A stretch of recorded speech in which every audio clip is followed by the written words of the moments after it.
Hello guys, welcome to kabaddi insider. நிறைய பேர் நம்ம தமிழில் பார்த்து தான் வீடியோக்குள்ளே வந்திருப்பீங்க. அதை பார்த்தப்போ உங்களுக்கு எப்படி இருந்திருக்கும்னா, என்னடி சொல்ற? நீ என்ன சொல்ற? என்னடி சொல்ற? அப்படி தான் உங்கள் எல்லாருக்குமே தோணியிருக்கும். ஏன்னா வந்துட்டு இது எப்படி நடக்கும் ப்ரோ, ஆல்ரெடி ஆக்ஷன் முடிஞ்சிருச்சு, எல்லாமே ஓவரு, ஏன் உங்களுக்கு கோவம் கூட வரலாம், நீ எப்படி இப்படிலாம் சொல்லுவ, நீ சொல்லு நான் வந்து பார்க்குறேன் அப்படின்னு கூட நினச்சிருக்கலாம். ஆனால் நான் சொல்கிறது ட்ரூ, உங்களுக்கு ப்ரூஃபோட வந்திருக்கேன் அபவுட் சந்திரன் ரஞ்சித் பற்றி. வாங்க பார்க்கலாம். நீங்கள் பார்த்துட்டு இருக்கிறது kabaddi insider, the ultimate destination for kabaddi player தான் இந்த சந்திரன் ரஞ்சித். இவர் கன்னியாகுமரி சேர்ந்தவர். இவரை பல பேருக்கு நல்லாவே தெரிஞ்சிருக்கும். ப்ரோ கபடியில் ரொம்ப நல்லாவே ப்ளே பண்ணியிருக்காரு. அவருக்கு இன்றைக்கி பர்த்டே.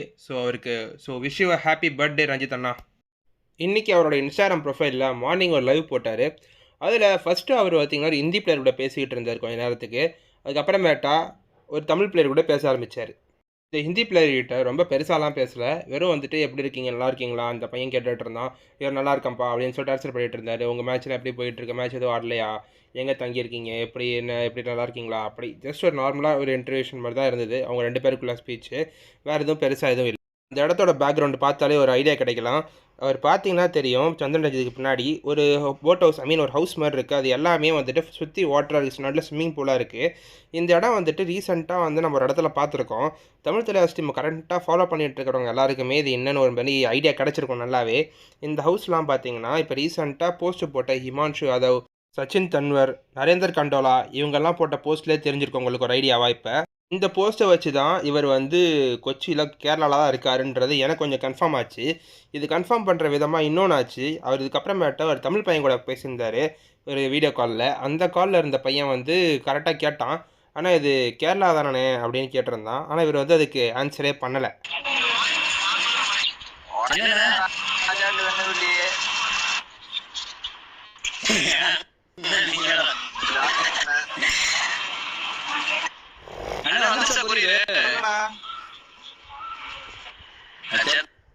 நீ வந்து நினைக்கிறேன், நீ வயதுல வந்து எப்படியும்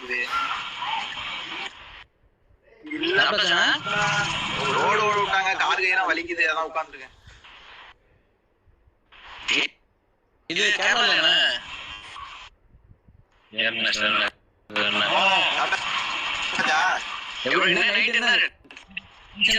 படத்துக்கு போறோம்.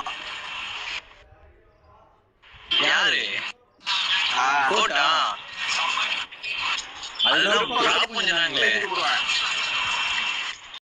இப்போ அந்த கிளிப்பை ஃபுல்லாக பார்த்துருப்பீங்க நீங்கள். அதை பார்த்தப்போ உங்களுக்கு என்ன தோணுச்சு நீங்களே கமெண்ட் பண்ணுங்கள்.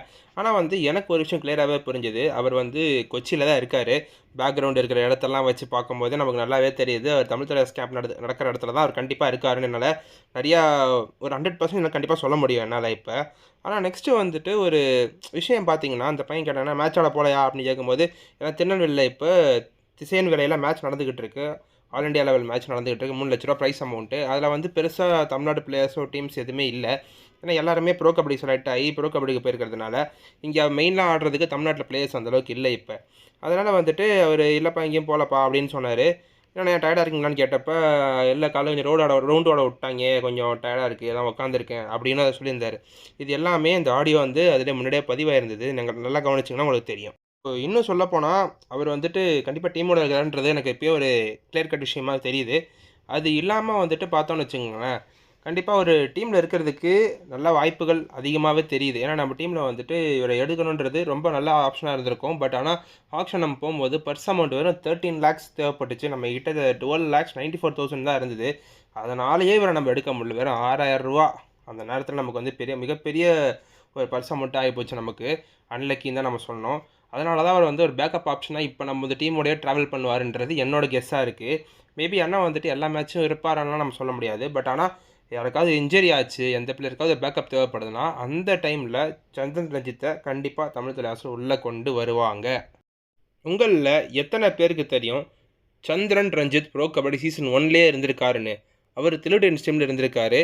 6 மேட்ச் சான்ஸ்ன்னு போட்டிருக்காங்க. அதெல்லாம் ஜஸ்ட்டு சும்மா ஒவ்வொரு ரைடோ டூஆடே ரைடோ ஒரு ஆல்ஸ்டேஷன் யூஸ் பண்ணிருப்பாங்கன்றது கரெக்டாக தெரியுது.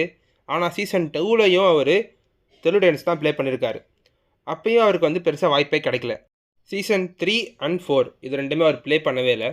அதுக்கப்புறமேட்டா சீசன் 5 பார்த்தீங்கன்னா குஜராத் ஜெயின்ஸ்க்கு என்ட்ரி கொடுத்தாரு. அந்த சீசனில் ஒரு 50 அண்ட் ரைட் பாயிண்ட் ஸ்கோர் பண்ணியிருந்தார் சந்திரன் ரஞ்சித். அவருக்கு நல்லா சான்ஸ் கிடைச்சது சீசன் 6ல் தான் டபாங் டெல்லி டீமுக்காக. அப்போ நவீனுக்கு பேக்கப்பாக செகண்ட் ரைடராக ப்ளே பண்ணிக்கிட்டு இருந்தார். ஒரு 158 ரைட் பாயிண்ட் ஸ்கோர் பண்ணி சூப்பராக ப்ளே பண்ணியிருந்தார் அந்த சீசன். அவரோட சீசன் 6ஓட பெஸ்ட் பர்ஃபார்மன்ஸை வச்சு சீசன் 7லையும் அவருக்கு டெல்லி சான்ஸ் கொடுத்தாங்க. அப்போயும் அவர் 125 ரைட் பாயிண்ட் ஸ்கோர் பண்ணியிருந்தார். சீசன் 8ல் பெங்களூரு புல்ஸ்க்கு ப்ளே பண்ணி ஒரு 90 ரைட் பாயிண்ட் ஸ்கோர் பண்ணியிருக்காரு அந்த சீசன்லேயும். சீசன் 9ல் அவர் திரும்ப குஜராத் ஜெயின்ஸ்க்கே போயிட்டு அவங்க கூட டீசெண்டாக ப்ளே பண்ணி ஒரு 17 மேட்சஸ் ப்ளே பண்ணார், 99 ரைட் பாயிண்ட் ஸ்கோர் பண்ணியிருந்தார் அந்த சீசனும். லாஸ்ட் சீசன் அதாவது சீசன் 10ல் அவருக்கு ஒரு இன்ஜுரி ஆச்சு. அதனால் மொதல் 4 மேட்ச்சுக்கு அப்புறம் அவர் ப்ளே பண்ணல. ஃபஸ்ட்டு 4 மேட்சஸ்லேயே 32 ரைட் பாயிண்ட் ஸ்கோர் பண்ணார். ஆனால் அதுக்கப்புறம் இன்ஜுரினால் இவர் டோட்டலாக வெளியே போயிட்டார் ப்ரோ கபடி விட்டு. இந்த சீசனில் இதை தான் ஒரு மிகப்பெரிய ரீசனாக பார்த்தாங்க அவங்க. இப்படி இன்ஜுரி ஆகிக்கிட்டே இருந்ததுன்னா ஒரு பிளேயருக்கு எப்படி அவங்க கொண்டு போக முடியும் அப்படின்னு யோசிச்சதுனால தான் சந்திரன் ரஞ்சித் அண்ணாவை எந்த டீம்லையும் இந்த தடவை சூஸ் பண்ணலை. அவரோட ஓவரால் ஸ்டார்ட்ஸ் பார்த்தோன்னா 104 மேட்ச் ப்ளே பண்ணியிருக்காரு. அதில் 562 பாயிண்ட்டு, மேட்ச்சுக்கு 5 ரைட் பாயிண்ட் கன்ஃபார்ம் எடுக்க முடியும் அப்படின்ற பர்சன் சொல்லியிருக்காங்க ஸ்டாட்ஸ் படி. ஆனால் அவரோட ஆர்டர் பர்சன்டேஜ் பார்த்தீங்கன்னா 74.69 இருக்குது.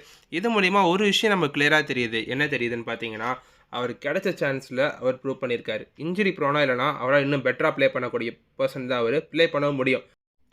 ஆனால் எந்த டைம்லேயும் அவருக்கு ஒரு மெயின் ரைடராக ப்ளே பண்ண சான்ஸே கிடைக்கலன்றது தான் ரொம்ப வருத்தத்தக்கமான விஷயம். ஆனால் இந்த வருஷமும் அது நடக்கலை. பட் சூன் கண்டிப்பாக நடக்கும் அப்படின்றதுல எந்த ஒரு டிஃப்ரென்ஸுமே கிடையாது. பட் ஒரு லெவலில் இந்த சீசனில் நமக்கு அவர் திரும்ப ப்ளே பண்ண ஒரு சான்சஸ் இருக்குன்னா அதுக்கு ஒரு சான்சஸ் இருக்குது. என்னால் எத்தனை பர்சன்டேஜ் சொல்ல முடியாது, ஆனால் கண்டிப்பாக ஒரு சான்ஸ் இருக்குது. ஸோ ஃபேன்ஸ் அண்ட் நீங்கள் கண்டிப்பாக நம்ம தமிழ்நாட்டு பிளேயர்லேருந்து ரஞ்சித் அண்ணா யாருமே எடுக்கலாம் வருத்தப்பட்டிருப்பீங்க. இப்போ நான் உங்களுக்கு ஒரு சொல்யூஷன் கொடுத்துருக்கேன். இது மூலிமா அவர் கண்டிப்பாக நம்ம டீமுக்கு வர ஒரு மிகப்பெரிய சான்ஸ் இருக்குதுன்னு நான் நம்புகிறேன். நீங்கள் நம்புறீங்களா? கீழே கமெண்ட்டில் சொல்லுங்கள். இதை பற்றி நீங்கள் நினைக்கிறீங்கன்னு நம்ம பேசலாம் இதை பற்றி. இந்த வீடியோட எண்டுக்கு வந்தாச்சு. So see you guys on another video. Until then, signing off is உங்கள் ராஜ்குமார். Bye.